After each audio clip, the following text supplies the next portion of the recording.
Peletakan jawatan Datuk Muhammad Johari Muhammad Ayub dari kerusi nombor 1 Persatuan Bola Sepak Malaysia FAM. Gelombang kejutan melanda Persatuan Bola Sepak Malaysia FAM hari ini apabila Presidennya Datuk Muhammad Johari Muhammad Ayub dilaporkan telah meletak jawatan.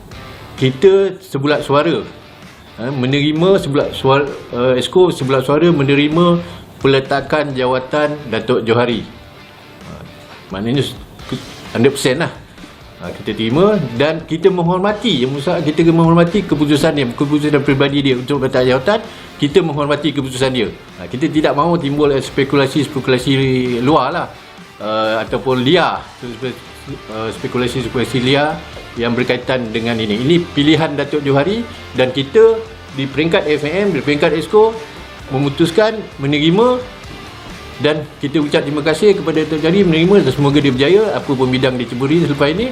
Kita terima dan kita lebih kepada fikir masa depan. Buntut Presiden FAM mundur setelah baru beberapa bulan menjabat, tak hanya timnas Malaysia yang akan hancur, federasi juga. Dampak terburuk dari mundurnya Datuk Johari Ayub dari kursi Presiden Federasi Sepak Bola Malaysia, FAM, akan segera dirasakan federasi. Datuk Johari Ayub tiba-tiba mengundurkan diri dari jabatan Presiden FAM setelah 6 bulan menjabat. Hal ini menimbulkan kecurigaan.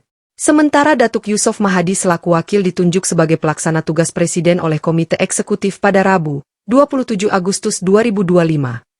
Kritikus olahraga Malaysia, Datuk Pekan Ramli, melihat keanehan yang terpampang nyata dalam fenomena mundurnya Johari Ayub. Seperti yang diketahui, Johari Ayub berhasil menjabat sebagai Presiden FAM dengan kemenangan mutlak dalam Kongres. Politik internal disebut sebagai masalah utamanya. Publik pun menaruh sorotan yang besar soal alasan dibalik mundurnya Johari Ayub. Media Malaysia sempat menyebut bahwa alasan Johari Ayub mundur karena kesehatannya, namun hal itu kurang meyakinkan.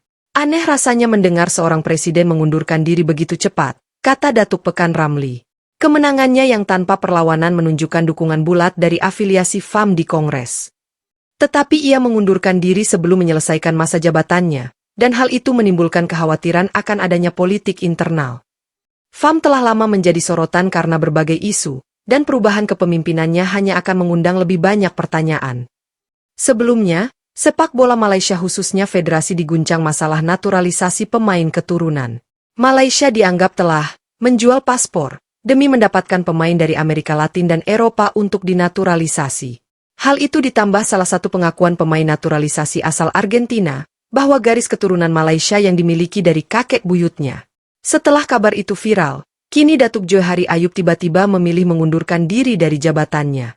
Datuk Pekan Ramli pun meminta FAM bertanggung jawab dan menjelaskan kepada publik tentang alasan mundurnya Johari Ayub. Selain itu, FAM juga memiliki utang sponsor senilai 7 juta ringgit atau sekitar 27 miliar rupiah.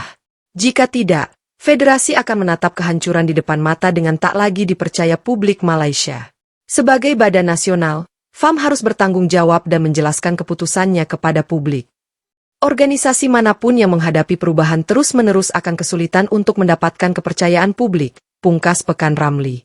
Kabar ini tak hanya jadi konsumsi publik negeri jiran, tetapi sudah meluas ke ASEAN termasuk Indonesia hingga Vietnam. Vietnam lewat salah satu media lokalnya bahkan menyebut kekacauan yang terjadi di dalam federasi bisa berdampak kehancuran tim nasional Malaysia.